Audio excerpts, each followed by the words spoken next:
Indonesia harus bersatu. Assalamualaikum warahmatullahi wabarakatuh. Di sini kita ada tugas ekonomi bisnis digital yang kali ini akan membahas tentang digital vintage. Dan perkenalkan, nama saya Afrizal Akbar dan di kelompok saya itu ada Gertruida Deandra dan Jihan Amalia. Untuk topik kali ini kita akan membahas tentang kitabisa.com. Kitabisa merupakan sebuah situs penggalangan dana serta donasi secara online atau biasa disebut dengan crowdfunding. Kitabisa ini merupakan aplikasi penggalangan dana, bukan lagu yang kita bisa, aku pasti bisa. Bukan itu ya. Jadi aplikasi ini itu dimanfaatkan untuk orang bergotong royong, berbagi kebaikan dengan sesama. Di Kitabisa, masyarakat bisa menggalang dana untuk beragam hal yang mereka perjuangkan maupun berdonasi untuk hal yang ingin mereka bantu. Jadi semisal ada teman atau kerabat yang emang sedang sakit dan perekonomiannya itu mungkin terpuruk, itu bisa banget ke sini. Jadi tinggal ikutin prosedur yang ada, mudah banget kok caranya. Dan ini sangat bermanfaat bagi sesama. Al-Fatih Timur atau biasa disebut dengan Timi. Ini adalah pencetus Kitabisa. Di tahun 2013, Timi ini hanya ingin membuat gerakan sosial untuk wadah bagi siapapun yang ingin menyalurkan donasi secara offline. Awalnya seperti itu. Setahun kemudian, beralih fokus menjadi wadah donasi online, tapi masih belum berbentuk aplikasi. Dan di tahun 2017 akhirnya meluncurkan aplikasi Kitabisa. Di tahun 2018, Kitabisa telah menghubungkan lebih dari 1 juta orang baik dan menyalurkan donasi lebih dari 500 miliar kepada pihak yang membutuhkan. Di tahun berikutnya, 2019, meluncurkan Kitabisa Plus. Hal ini merupakan program tolong-menolong kesehatan antar donatur berbasis donasi. Menghadirkan program donasi rutin untuk memudahkan orang baik berdonasi rutin tiap bulan secara otomatis. Jadi ini nanti ketika emang ingin berdonasi secara rutin, ini bisa banget memakai Kitabisa Plus. Dan Kitabisa ini terus melakukan inovasi.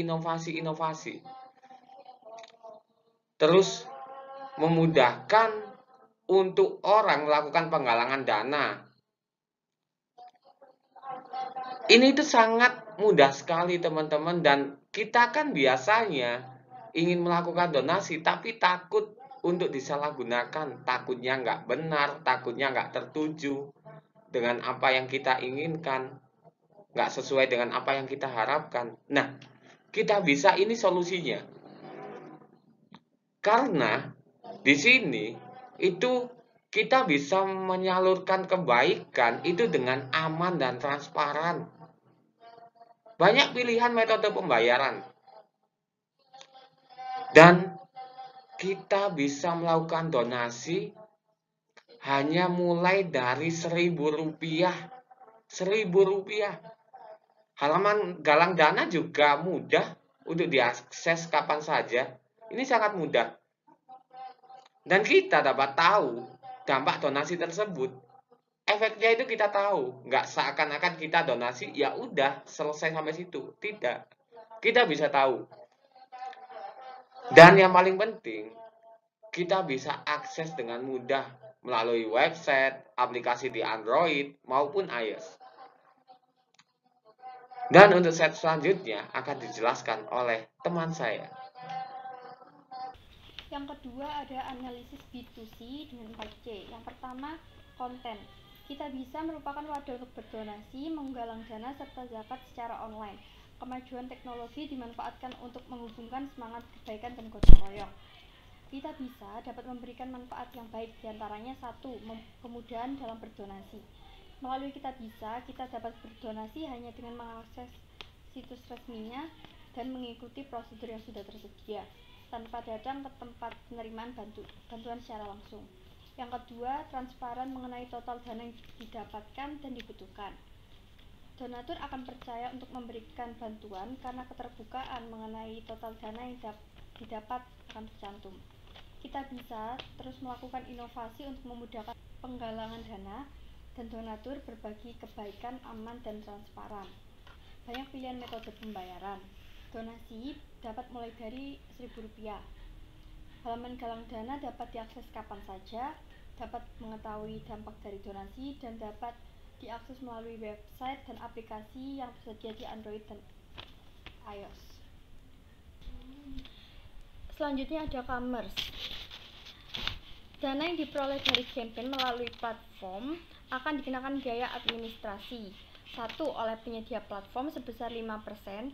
Kita bisa tidak mengenakan biaya administrasi atau 0% untuk zakat kategori bencana alam atau keadaan yang ditetapkan sebagai bencana oleh pemerintah, contohnya seperti gempa Palu Donggala, kebakaran hutan, penyebaran virus corona atau COVID-19, sesuai dengan syarat dan ketentuan yang berlaku. Publikasi galang dana adalah bantuan dari Kita Bisa kepada penggalang dana untuk menyebarluaskan halaman galang dana melalui media sosial berbayar yang mencakup iklan Facebook dan Instagram dan akan berlangsung kurang lebih selama 40 hari. Biaya publikasi akan mengikuti performa dari Facebook.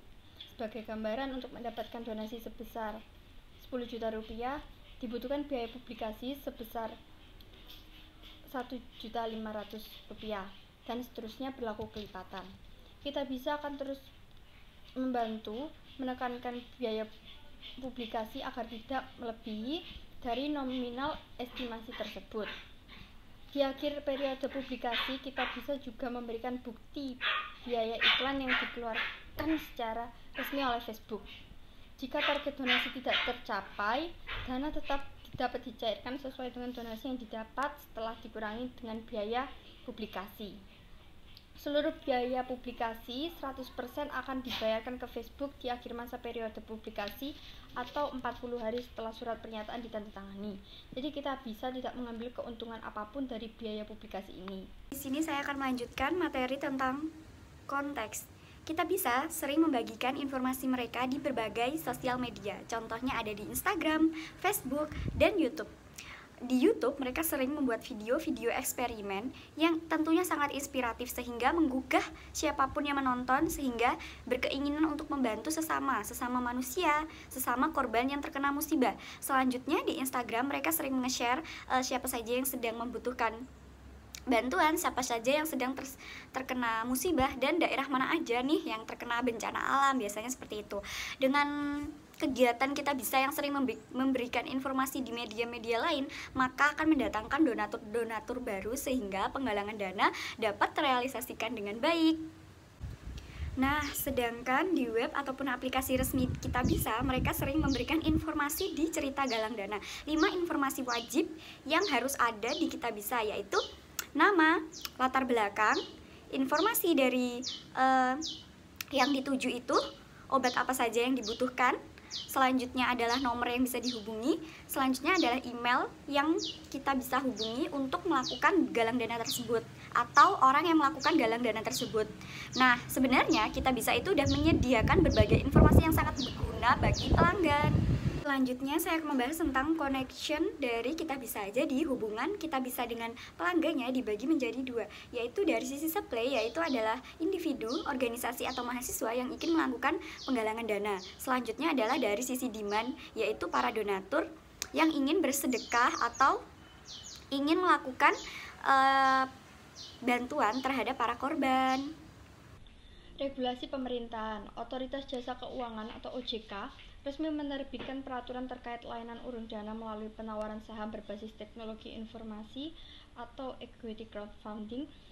Aturan tersebut dikeluarkan dalam POJK nomor 37/POJK.04/2018 pada 31 Desember 2018. Ketentuan hukum kita bisa tunduk terhadap kebijakan perlindungan data pengguna sebagaimana yang diatur dalam Peraturan Menteri Komunikasi dan Informatika Nomor 20 Tahun 2016 tentang perlindungan data pribadi dalam sistem elektronik yang mengatur dan melindungi penggunaan data dan informasi yang penting para pengguna. Sekian video dari kelompok kami, mohon maaf apabila ada kesalahan. Terima kasih.